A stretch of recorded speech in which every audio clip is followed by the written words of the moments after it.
fazer um pequeno desvio para iniciar. Claro que mal-estar significa sofrimento. Claro que mal-estar significa algo de ruim. Mas eu acho que o que foi próprio da cultura contemporânea, na verdade, desde a cultura moderna, é você tentar associar o mal-estar a formas próprias de funcionamento de uma dada sociedade. Então, ao atentar para aquilo que aparecia como mal-estar, você também conseguia revelar quais eram as características mais relevantes da sociedade em pauta. Isso significa que essa é uma forma de pensar sintomática. Você estabelece um sintoma. Assim sendo, a gente tem dois tipos de reflexão sobre o mal-estar. O primeiro seria essa, que em um certo sentido, o mal-estar nós seremos capazes de perceber tipos de comportamento dos indivíduos que expressam uma certa característica da cultura contemporânea. Esse é um primeiro sentido. E remete a sofrimento porque você imagina que esses comportamentos são limitados, porque atendem a expectativas sociais. Em segundo sentido, o sentido mais imediato também é sofrimento, porque são formas específicas de o indivíduo padecer.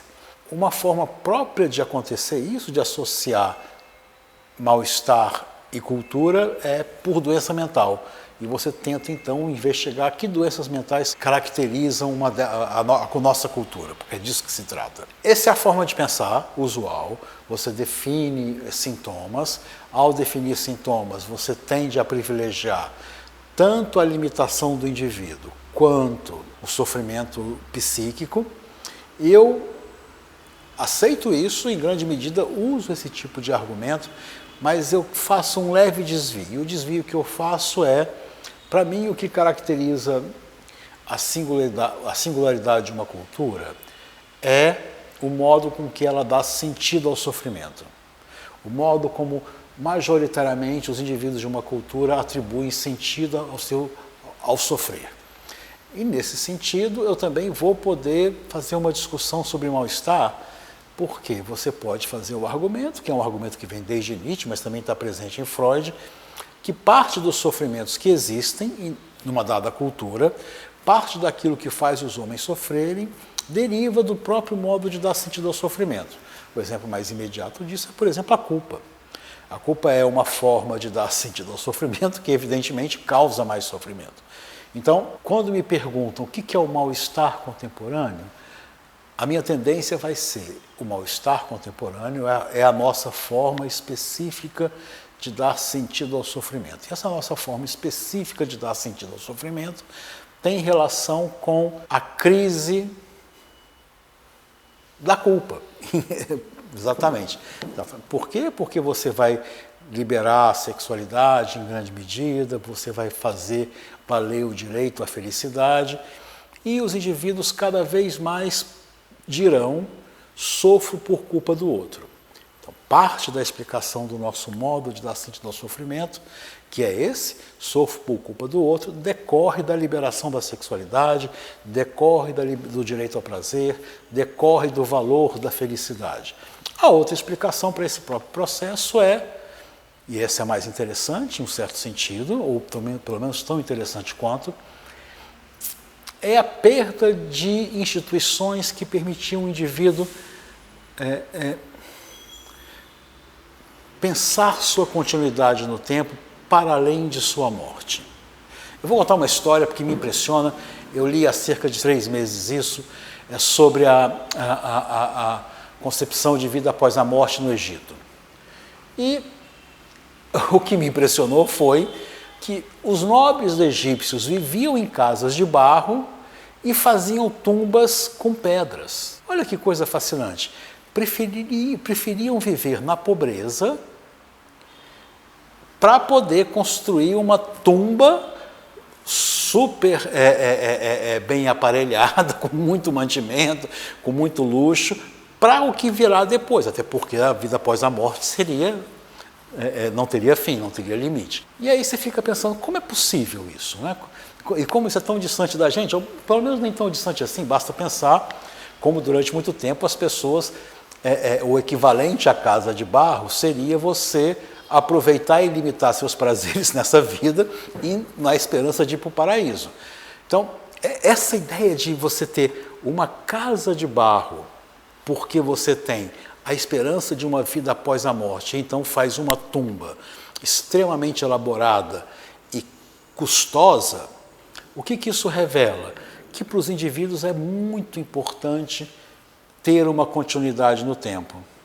Só que nossos indivíduos contemporâneos perderam as instituições que davam a eles possibilidade de se lançar na vida após a morte. Eu não estou defendendo aqui que a gente acredite em vida após a morte. Eu estou dizendo que fez parte da nossa possibilidade de dar sentido ao sofrimento, conceber entidades que duravam mais do que nós. Porque você conseguia imaginar, primeiro, que essas entidades que duravam mais do que nós, como família, nação, revolução, como essas entidades, ou vida após a morte, como acreditavam os egípcios e os cristãos, essas entidades faziam o que com o indivíduo? Permitiam a ele se sacrificar, ou mesmo pensar que eles tinham falhado em relação ao que elas exigiam deles. Ou seja, os indivíduos, por ter essas entidades que duravam no tempo, tanto se sacrificavam quanto se sentiam culpados. Nós perdemos essas entidades. E então, a que se deve nosso modo de dizer sofro por culpa do outro? De um lado, esse direito ao prazer. De outro, essa perda de instituições que nos davam a continuidade. E aí só resta acusar e viver no presente. Ou ainda tem uma coisa que eu acho fascinante, que é essa forma de religiosidade contemporânea, que você permite aos indivíduos acreditar numa vida após a morte, melhor do que essa, mas sem sacrifício para chegar lá. Ou seja, hoje você imagina que você não precisa construir uma tumba muito custosa para chegar na eternidade. E aí você pode viver essa vida aqui gozando o tempo todo. Para mim, esse é o mal-estar contemporâneo. É a forma de dar sentido ao sofrimento, onde nós não conseguimos mais nos lançar no futuro e vivemos apenas acusando os outros. Não estou defendendo o sujeito culpado, não estou defendendo vida após a morte, estou defendendo que precisamos nos lançar no tempo, precisamos nos lançar para além de nossas vidas quando nós pensamos o que fazer nessas.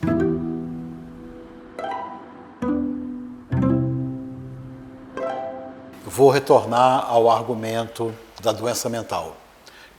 E para isso eu vou imaginar o seguinte: doença mental é aquilo que não tem contrapartida anatômica, e doença mental é uma espécie de desvio em relação a uma expectativa social. O indivíduo desvia em relação àquilo que a sociedade espera dele. Só que na modernidade, quando Foucault trabalhou com a questão do anormal, por exemplo, mas na verdade não, Foucault trabalhou porque era essa prática, a doença mental era um desvio de comportamento, portanto a expectativa da sociedade era uma expectativa de um certo tipo de comportamento, como a heterossexualidade, como certa forma de expressar emoções, etc. Então, eram comportamentos que eram classificados como normais ou desviantes. Hoje, a doença mental, a expectativa social em relação a qual vai haver desvio é a própria vida psíquica, é o próprio afeto. Então, o que na verdade você imagina é que a sociedade espera que os indivíduos sejam felizes.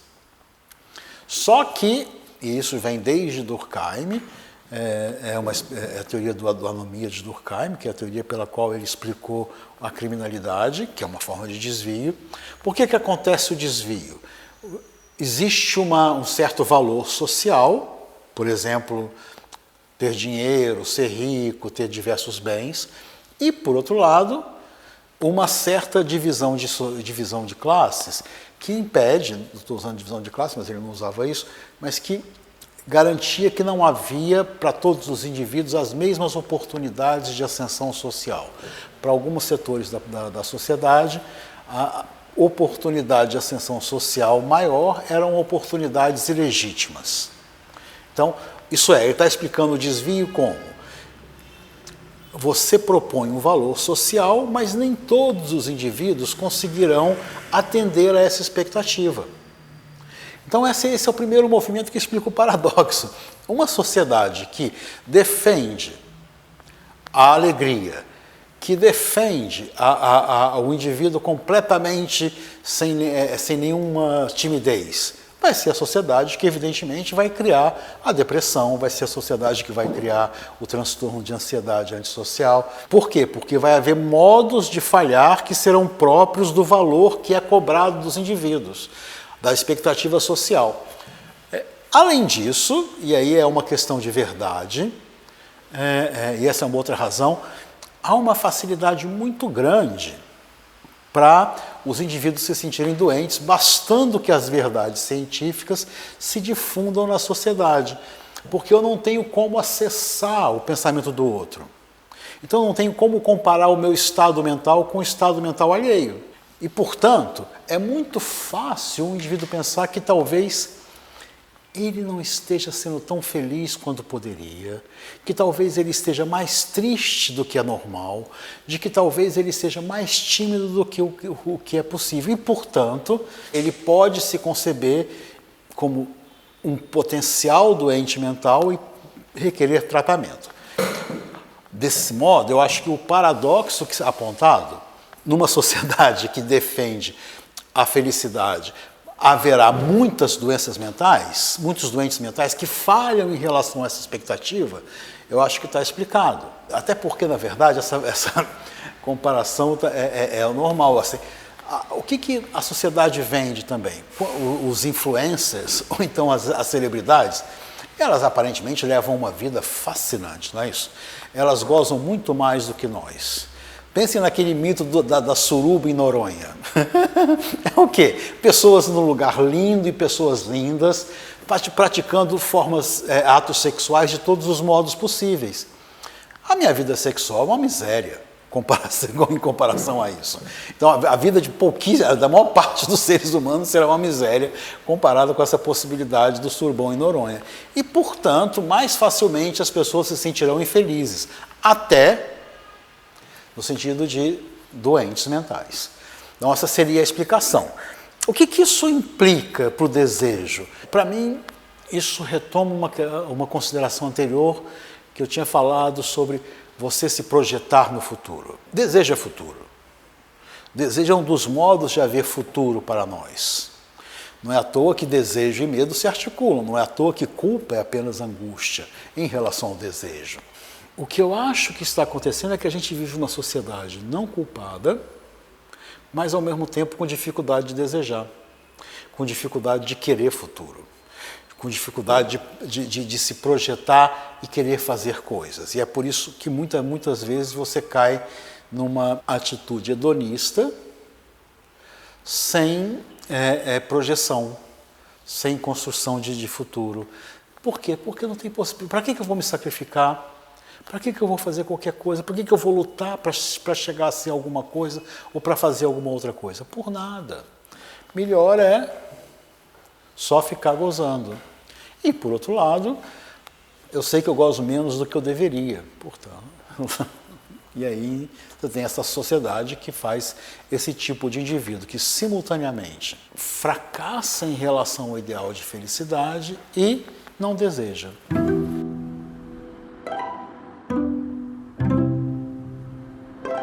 Para entender essa pergunta, ou para entender de novo mais uma vez essa aparente paradoxalidade de haver uma valorização da figura do sofredor e, por outro lado, um sofredor, o sofrimento ser negativizado, a gente tem que ver como que se distribui a responsabilidade pelo sofrimento. Quando o sofrimento é falha, incompetência, não ser capaz de realizar uma performance, claramente a gente está falando de uma forma de responsabilizar o próprio indivíduo pelo seu fracasso. E aí a gente estaria numa ordem que seria algo como o indivíduo empreendedor de si, ou o indivíduo que teria que trabalhar e ser competente. O que eu acho mais interessante não é nem... tem essa dimensão, mas eu acho que o que houve recentemente como marca da nossa contemporaneidade é que os mecanismos de atribuição de responsabilidade ao ao próprio indivíduo, isso é, quando ele sofre, de quem ele vai pensar que é a responsabilidade, cada vez menos o indivíduo pensa que a responsabilidade é dele e atribui ao outro. E quando ele atribui ao outro, ele se torna a vítima.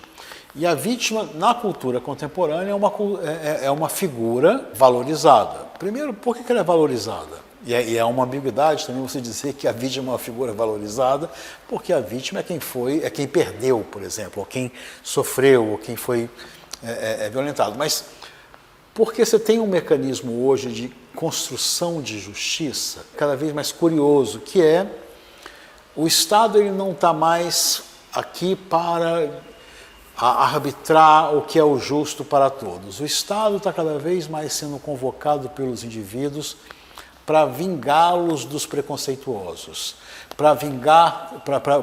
o Estado é convocado para vingar o indivíduo com relação àquele que fez violência em relação a ele. Então, imaginem, e essa é uma coisa que a gente percebe na legislação, a legislação sobre crime de ódio, ela claramente tem uma figura que é o quê? O Estado está ali garantindo que vai haver uma punição adicional porque o indivíduo foi sofrer de ainda mais de um modo absurdo. Então, um modo sem sentido que foi, por exemplo, por preconceito. Essa é a primeira razão da vítima ser uma figura valorizada. Cada vez mais o sentido de direitos humanos é nem tanto proteger o indivíduo qualquer do arbítrio do Estado. O novo sentido dos direitos humanos é o Estado proteger indivíduos da violência dos outros.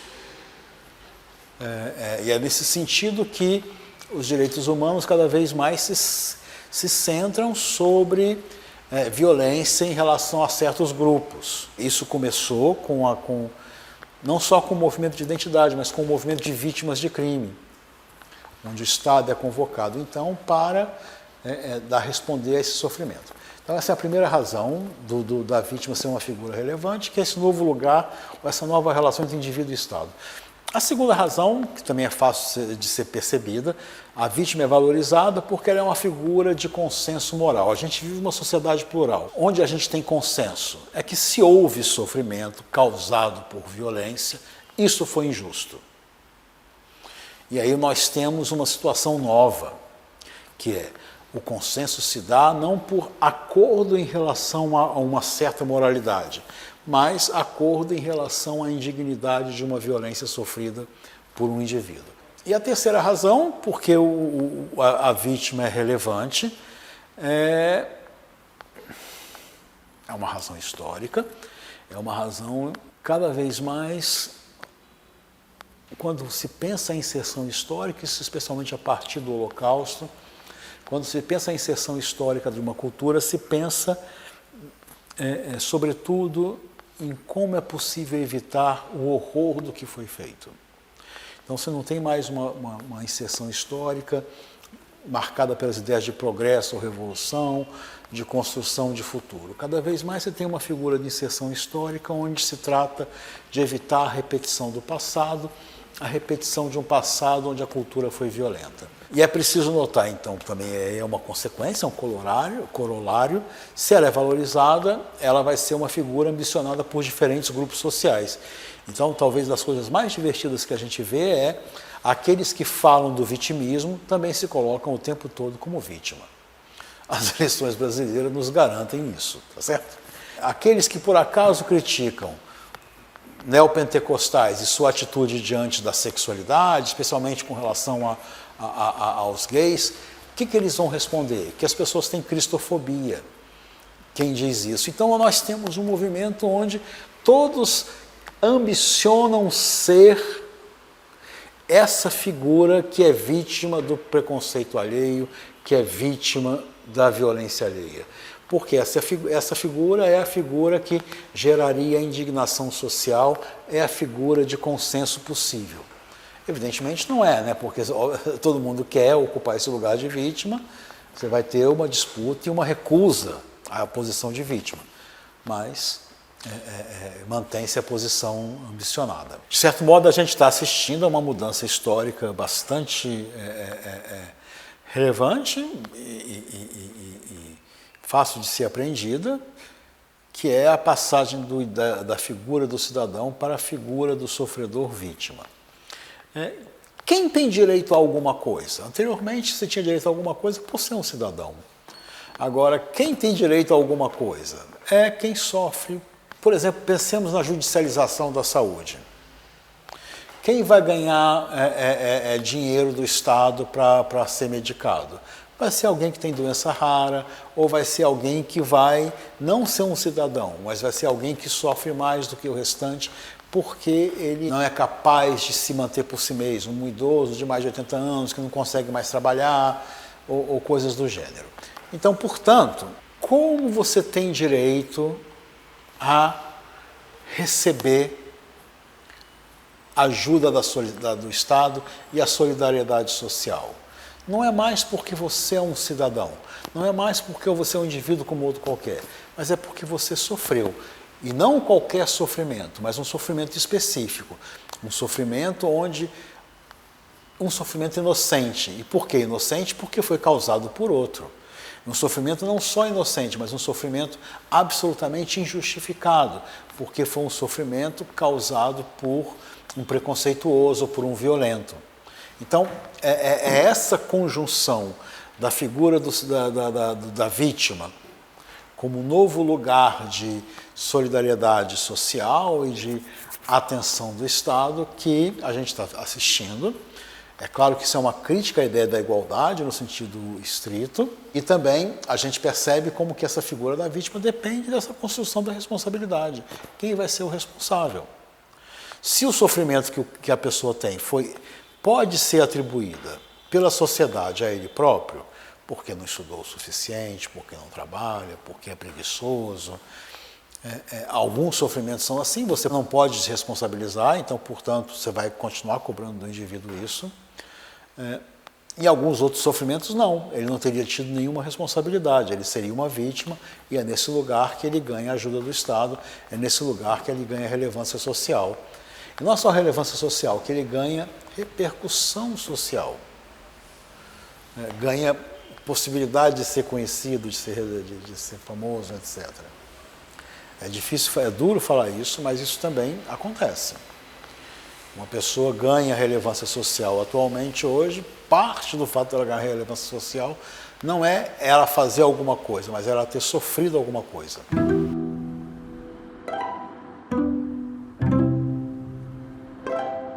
É muito claro, em primeiro lugar, que houve uma profunda modificação das relações entre público e privado, e também é claro como que as pessoas ficam cada vez mais precisando da tecnologia, especialmente tecnologias de conexão.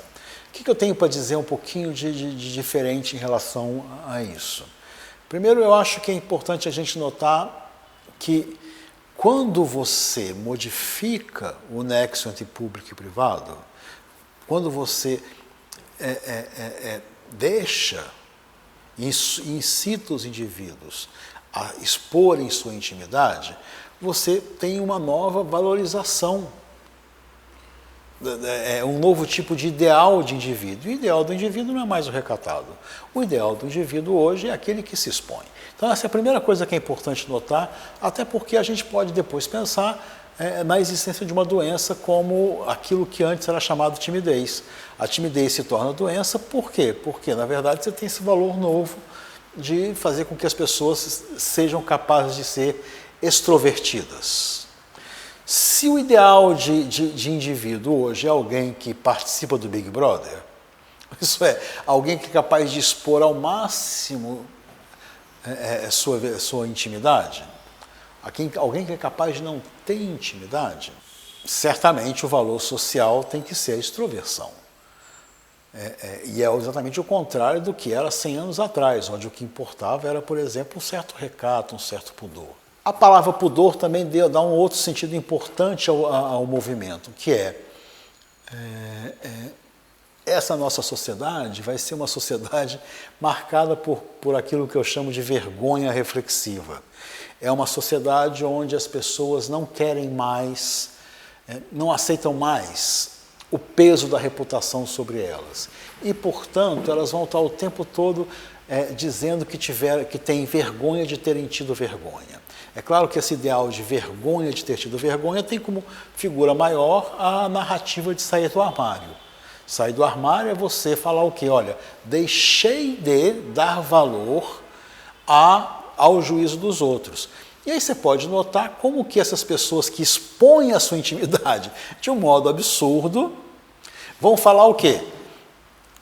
Quem está fazendo isso está querendo, é um preconceituoso que não quer deixar que eu seja como eu sou, está querendo me envergonhar e não tem sentido isso. Então, é esse jogo do despudor que se justifica como recusa do moralismo que é próprio da nossa cultura.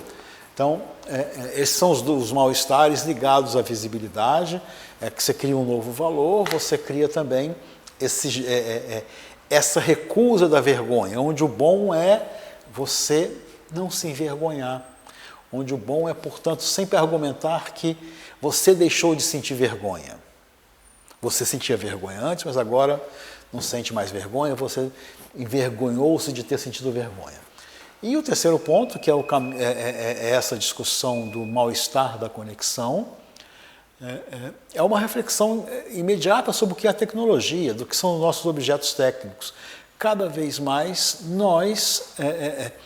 não existe possibilidade de indivíduo ser pensado nu em relação à tecnologia. Ele é de imediato ligado à tecnologia. Em alguns casos, como no caso da internet, especialmente no caso dos celulares, eles mediam a nossa vida, a nossa relação com o mundo, né? Mediam a nossa relação com o outro, mediam a nossa relação com o que a gente sabe de informação do mundo. E aí, certamente, dá a sensação de que você está perdendo os outros e o próprio mundo nessa história. Não é necessariamente isso, mas é certamente alguma coisa que tem que ser colocada, né? É claro que você ter possibilidade de se interagir a partir do celular é uma maravilha, você poder chegar e conversar com as pessoas à distância. Pessoas mais novas o tempo todo estão falando naquilo que antes era só ficção científica, usar telefone com imagenzinha. Tudo isso é muito legal, mas ao mesmo tempo você pode, nessa mediação, você cria uma dependência muito grande de um lado e de outro lado um temor de uma perda. Uma perda do próprio real, uma perda do mundo, uma perda do outro. A gente vê que cada vez mais as pessoas dependem dos objetos técnicos.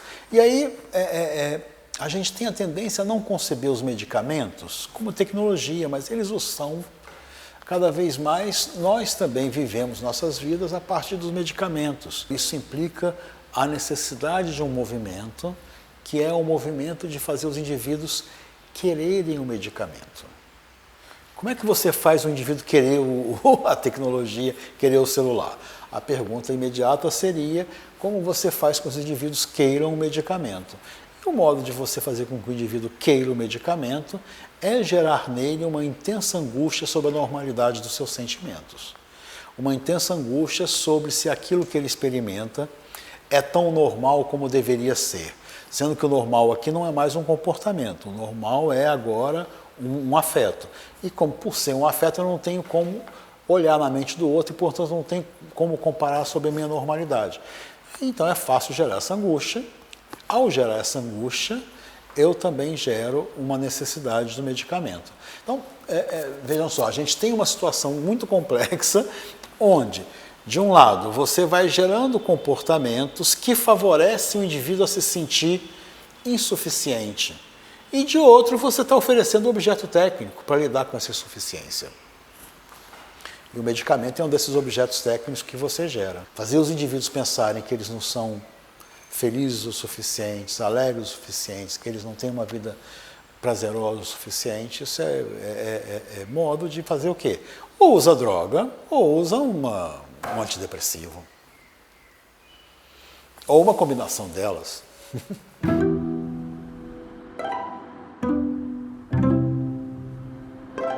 A ideia de verdade na Grécia, isso é, a ideia de verdade tal qual aquela que nos foi legada, que até hoje vige em um certo sentido, ela foi criada a partir da ideia de uma discussão num espaço público. Isso significa partes que se afrontam para uma audiência. E, portanto, É daí que vem a ideia de assembleia, a ideia de tribunal. É nesses lugares que vai ser construída a ideia de verdade. E essa ideia de verdade supõe, portanto, que as pessoas estão expostas à visão contrária e vão escolher qual visão é a verdadeira. Ou ainda a suposição será que a visão verdadeira ou que a opinião verdadeira vencerá. Essa necessidade de expor-se a opiniões diferentes fez parte da experiência da verdade. É isso que está desaparecendo. E ao desaparecer isso, desaparece a própria ideia de verdade. Daí também, e esse é o horror da situação, as pessoas cada vez menos aceitam se expor a visões contrárias. Isso já está sendo falado diversas vezes. Por exemplo, você tem uma questão que a bolha dos neopentecostais no Brasil faz com que notícias ruins sobre Bolsonaro ou não cheguem lá. Isso significa que as pessoas não têm mais notícias que sejam notícias que todos sabem. Alguns grupos sabem de algumas coisas, outros grupos sabem de outras. Portanto, o que houve de diferente em relação à Assembleia grega ou ao Tribunal grego, que deu origem à nossa noção de verdade, é essa capacidade da audiência, em primeiro lugar, escolher o que vai ouvir. E, em segundo lugar, se mesmo assim houve alguma coisa, houve já a partir de um enquadramento que desqualifica a visão contrária, ou que desqualifica aquilo que perturba. Então, essa característica da nossa sociedade, onde as pessoas não parecem mais partilhar uma realidade, ela torna difícil o que, para todos nós, era decisivo, que é construir um mundo comum. É só quando você tem uma realidade partilhada que você vai poder fazer o quê? Tomar uma atitude coletiva. Os gregos nas assembleias discutiam que vamos fazer guerra contra Esparta, em Atenas, ou vamos ou não, vamos escolher qual é o general. Isso significava, era na assembleia que você discutia sobre o futuro, discutia o que fazer e tentava construir o futuro, em conjunto. O que está acontecendo conosco? Essa é mais uma das experiências de perda de futuro, né? Perda de futuro comum, e, portanto, você restringe o horizonte de futuro a grupos e a indivíduos. Eu fico muito agoniado com isso, porque uma das dificuldades que a nossa cultura tem é essa característica que faz parte dela. Ela deu liberdade aos indivíduos de ser o que quiser, na condição, porém, de não construir mundo. Essa é uma característica da nossa cultura. Você troca, e troca efetivamente, o capitalismo dá essa possibilidade, o indivíduo é muito mais livre do que era 30 anos atrás, 40 anos atrás. Ele pode ser muita coisa. Ele pode experimentar-se de diferentes maneiras. Mas o que ele não pode? Construir mundo comum e, por incrível que pareça, mudar. Porque também, se ele pode ser o que ele quiser, ele acaba se fixando numa única coisa e vai continuar assim. Então é isso, assim, olha só, essa é uma característica nossa. A gente cria diferentes mecanismos para dar ao indivíduo liberdade e dar então uma liberdade no futuro individual, mas restringir ao máximo essa possibilidade de construção de um futuro coletivo. As fake news fazem isso. As fake news levam isso ao extremo.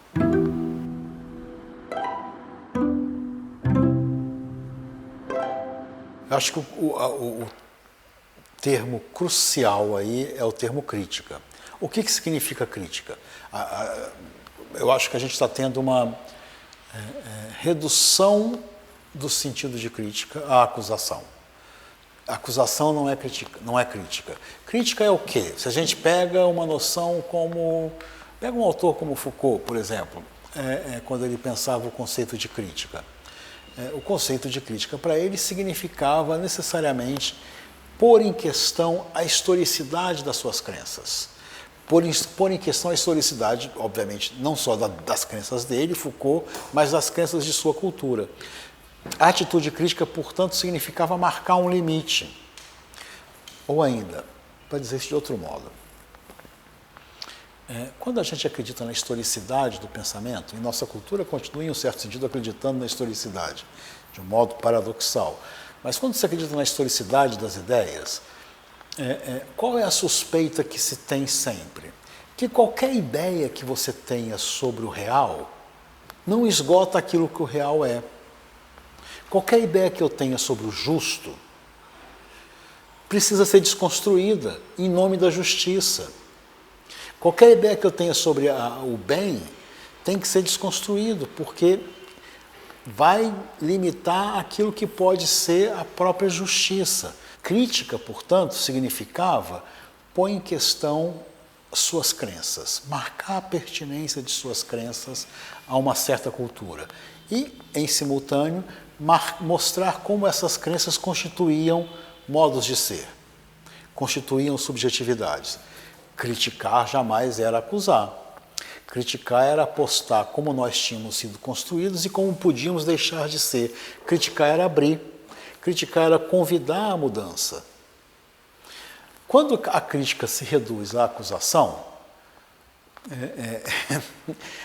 veio apenas uma expressão chula, mas quando a crítica se reduz à acusação, você perdeu de imediato a dimensão do autoquestionamento e a dimensão da abertura. Você não se põe em questão, você só acusa, você vai acusar o outro de quê? Ele não pensa igual a mim e, portanto, por não pensar igual a mim, ele é alguém que está errado. E, portanto, você se garante na sua certeza. E, em segundo lugar, além de você acusar, você se vê cada vez mais certo do que você é. A crítica deixa de ser convite a mundos possíveis.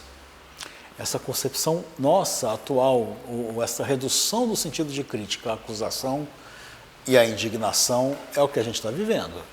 É uma perda imensa.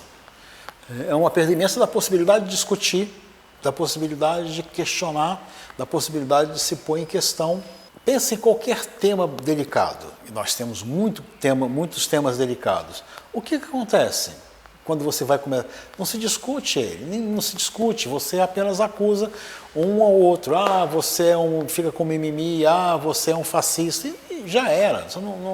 A própria questão se perdeu e com essa suposição horrível de que as pessoas estão no verdadeiro, de que aquilo que elas pensam é capaz de esgotar o que o real pode ser. Que não é preciso esse trabalho de desconstruir a própria crença para abrir espaço ao real. É por isso também que é preciso fazer um combate imenso ao narcisismo. Ao narcisismo que prefere sempre marcar que está no verdadeiro, ao invés de se pôr em questão. Todo mundo conhece a parábola da raposa e as uvas. E a raposa chega ela prefere o quê? Ela prefere recusar o real, dizer que as uvas estavam verdes, do que se declarar impotente. É isso que acontece hoje. As pessoas preferem, por querer se sentir potentes, por querer manter esse lugar narcísico, elas preferem recusar o real e simplesmente recusar o questionamento. Porque questionar-se significaria reconhecer alguma fragilidade, alguma falha, uma finitude. E, evidentemente, nós somos finitos. Um dos modos de se ver essa predominância da acusação sobre a crítica, porque esse seria o ponto que eu estaria querendo chamar a atenção, é a relevância cada vez maior dos argumentos ad hominem nas discussões contemporâneas. Você não precisa questionar o que o outro diz, ou ainda, voltemos a um tribunal, voltemos a uma assembleia, pensemos nela, pensemos em como os gregos se comportavam, como eles inventaram a verdade a partir daí. Se eu sei que o outro vai ser, que a audiência vai ser exposta ao argumento do outro, eu imediatamente no meu próprio argumento incluo o do outro, para o refutar. E, portanto, eu me arrisco, mesmo que eu tenha ali alguma coisa de que eu vá fazer um esforço para combater o argumento do outro, eu o considero. Enquanto o que faz o argumento ad hominem? Ele simplesmente chega e diz, olha, quem fala disso, quem está com essa posição aqui, quem está com esse argumento, é fulano que é assim, assim, assado. É um fascista, é um preconceituoso. Então, por exemplo, eu me lembro de uma frase do bispo Edir Macedo, durante a pandemia, onde ele falava assim, olha, estão dizendo que é grave a pandemia, logo em março. Mas vocês sabem, né? Quem está falando isso é a mídia, é a Globo. E as indústrias farmacêuticas, vocês sabem que eles têm interesse nisso. Então, basta atribuir o interesse, basta desqualificar o oponente para que a argumentação dele, a informação que ele traz, o argumento que ele traz seja desqualificado. Então, você deixa de incorporar no seu pensamento o que o outro pensa. E aí está tudo muito simplificado, né? Aí cada vez mais as pessoas ficam nas suas bolhas, cada vez mais ficam nas suas câmaras de eco e não se discute nada. E ao não se discute nada, não se faz mundo comum.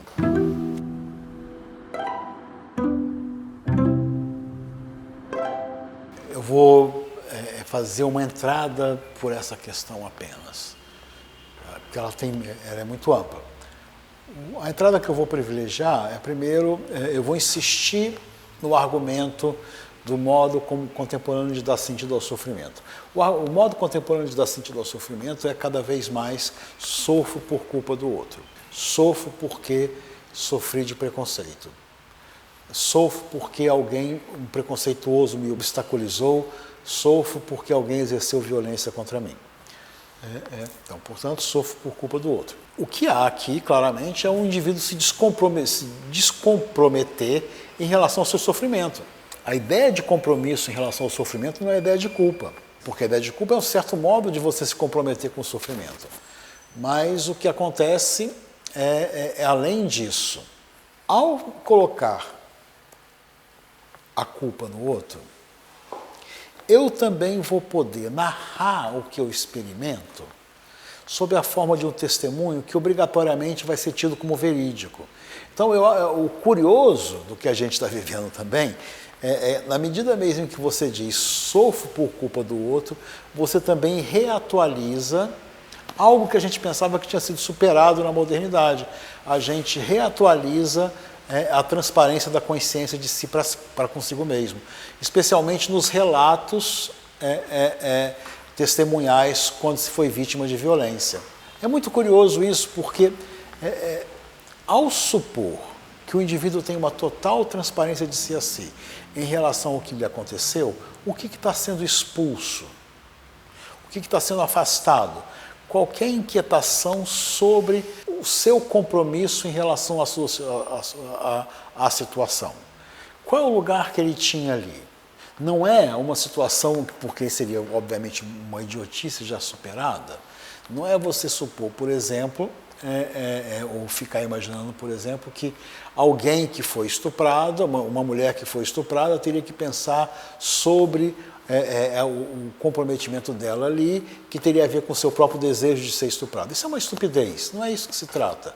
O que se trata é como que você consegue pensar o seu compromisso com a vida que você teve ali. Como é que você consegue pensar que naquilo que você narra, quando você diz que sofri por violência do outro, eu sofri por preconceito, o que você está supondo? Que quando eu narro a minha experiência, eu estou transparente ao que me aconteceu. Eu tenho plena clareza sobre o que me aconteceu. Eu acho que nós somos seres mais complexos do que isso.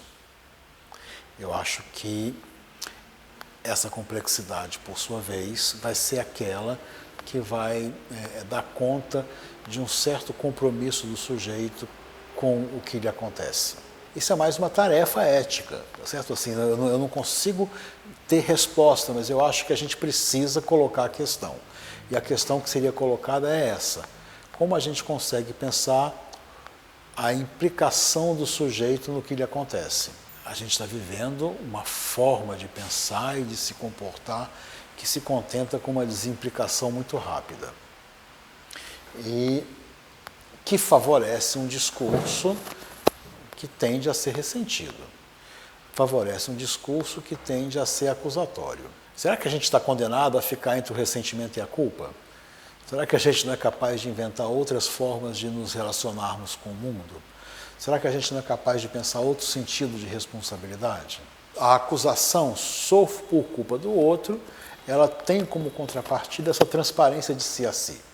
E isso tem a tendência a desimplicar o sujeito, a desimplicar o indivíduo em relação ao que lhe acontece. Como seria possível a implicação? O que ela acarretaria? Eu gostaria de pelo menos colocar a questão. Não sei. Assim como tampouco acho que é fácil colocar essa questão, porque ao colocar essa questão, você supostamente estaria acusando a vítima. Nada mais simples do que você dizer assim, olha, o mero fato de fazer o indivíduo duvidar do seu relato sobre a experiência de sofrimento vivida significaria acusar a vítima. Mas é isso mesmo? Será que a gente está nessa posição tão simples assim? Eu não tenho resposta não, eu acho que essa não tenho resposta, nem tenho muito desejo de falar sobre isso, porque é muito fácil também você ser acusado. É isso que eu queria dizer. Assim, olha só, você dizer para as pessoas que é preciso pensar o comprometimento com o que acontece, ao contrário, para mim, não se opõe a defender o direito do indivíduo experimentar-se e ser o que ele quiser. Ao contrário.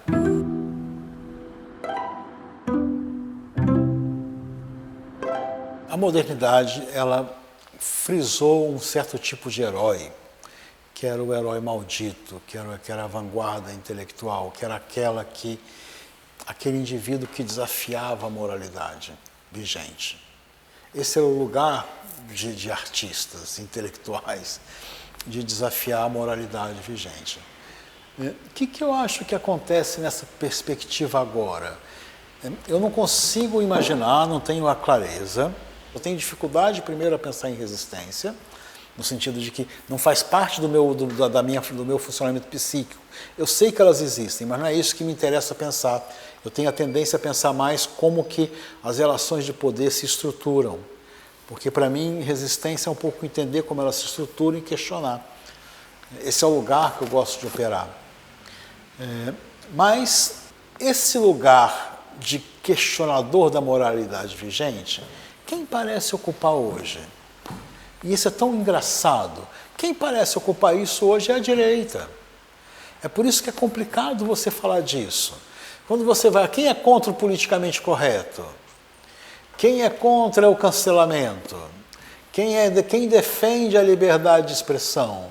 É evidente para mim que essas pessoas não são questionadoras da moralidade vigente. Elas estão apenas fazendo o jogo da vitimização e estão no mesmo lugar.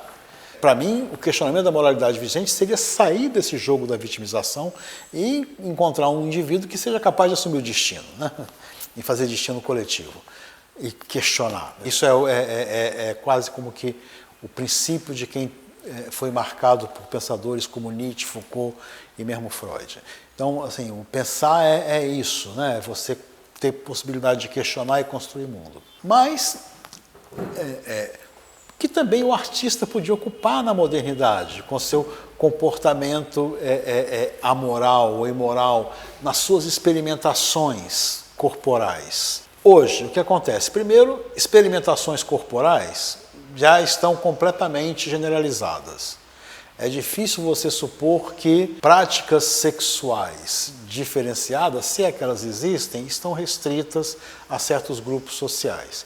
Você vai ter conservador que faz isso. Então, essa dimensão da vanguarda, ou daquele que provoca, difícil você conceber, se existe algum. E, em segundo lugar, quem parece ocupar esse lugar é quem faz o discurso fácil de questionamento do politicamente correto, o questionamento do cancelamento, o questionamento do vitimismo. Então, para mim, diante dessa questão, eu diria, tomem cuidado com os falsos heróis. Tome cuidado com os falsos heróis, que são aqueles que, eu estou contra isso tudo que está aí, e vamos lá, eu falo mesmo porque eu sou autêntico, etc. Essas pessoas não estão questionando nada. Ao contrário, a gente sabe disso. Elas estão se usando do artifício fácil para se opor. Olha só, é claro que você tem uma situação onde, dadas as transformações morais intensas que a gente está vivendo e dada a exigência de certos grupos, você pode ter indivíduos que se ressentem ou que ficam incomodados com certas práticas ou com certas exigências e demandas. A própria dificuldade de discutir facilita o surgimento desse falso herói. Se houvesse a possibilidade de você discutir socialmente essas mudanças sociais, poder pacificar a mãe que se agonia do filho ou da filha está se abrindo a uma sexualidade que não é a dela, que não é a da época da juventude dela, e que é uma outra sexualidade que incomoda nesse sentido, porque não é a mesma. Se a gente tivesse a possibilidade de conversar sobre isso, mas não tem, né? E aí a gente fica preso a esses falsos heróis. Eu acho que a pergunta é um pouco essa. Quem é o questionador da moralidade contemporânea? Se essa moralidade contemporânea é uma moralidade que permite uma gama ampla de comportamentos. Quem é o marginal? Esse conceito faz sentido agora para ser um herói de resistência? Para ser um dissidente? Será que a ideia de desvio faz sentido ainda? De maioria e desviante faz sentido? Não tenho certeza. Mas eu tenho a certeza de que tem certos indivíduos que se aproveitam desse lugar de romantismo para se colocar como heróis de dissidência. E aí, nesse exato instante, atraem juventude. A questão complicada é essa. O que seria ser alguém que questiona a moralidade vigente? Que comportamentos questionariam a moralidade vigente? É muito curioso que esse lugar de autenticidade, esse lugar de comportamento questionador e provocativo tenha deixado de ser da esquerda.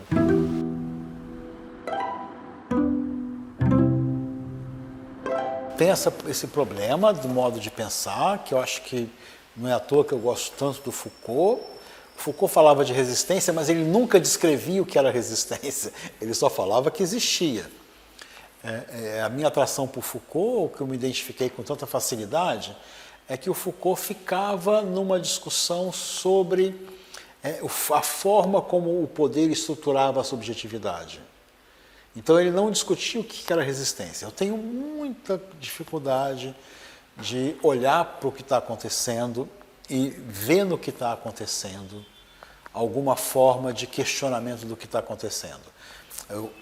Meu esforço, quando eu vejo o que está acontecendo, é tentar entender como essas práticas, como o que está acontecendo mais ou menos reforça certos tipos de subjetivação. Então, tentar ver como o poder está operando. Eu só acho que tem uma coisa importante nessa pergunta, que é diferente de uma pergunta sobre práticas de resistência, em certo senso,